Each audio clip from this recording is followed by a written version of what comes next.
I personally know of 3 accounts where people got back together after 40 years apart. And if you think about your own social circle, you might know somebody that's broken up and got back together, maybe even remarried. And so when we're entertaining this idea that your ex is done for good, I want you to explain the intersection of that being a thing and these cases where people got back together. Because in the instance of their individual breakups, you might say, well, they weren't done for good. They were just done.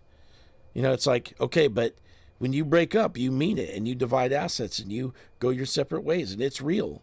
And you don't know what's going to happen. You're allowing that person to fall off a cliff or go marry Jason Fox or Megan Fox or Jason Momoa. So those breakups are real, and they mean it when it happens, but yet people get back together. So in this video, I want to explore, what does done for good really mean? Well, first of all, none of us have a crystal ball, not even the person that said they were done for good. Nobody knows what the future holds, okay?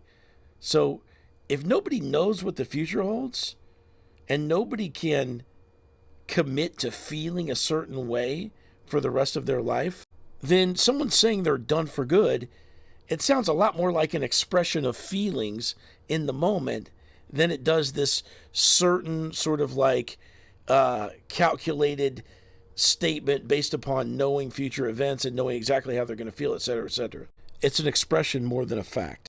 Now, if we take your ex at face value and we say, hey, they looked us in the eye, they said they were done for good, they don't go back to exes, blah, blah, blah, blah, blah. And you could see the conviction in their eyes, and then they don't talk to you, and they get you see them living their best life on social media, they run off, find a rebound, etc. We can take it at face value that they meant that they were done. Well, cool. I would just argue with you that that's no different than the people that got back together after X amount of time apart.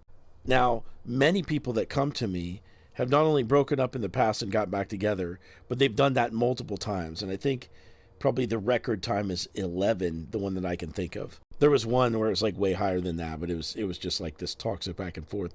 But long story short, if being done for good is simply an expression of feelings, then what is it good for? Because you certainly can't get them back the next day. It's not like it's an argument where you call somebody an asshole and then the next day that, like you don't mean it anymore. Well, when I came into this coaching space from the dating coaching world, I hired Sarah Hensley, and I've hired other therapists to teach me about how long the different attachment styles stay closed off for.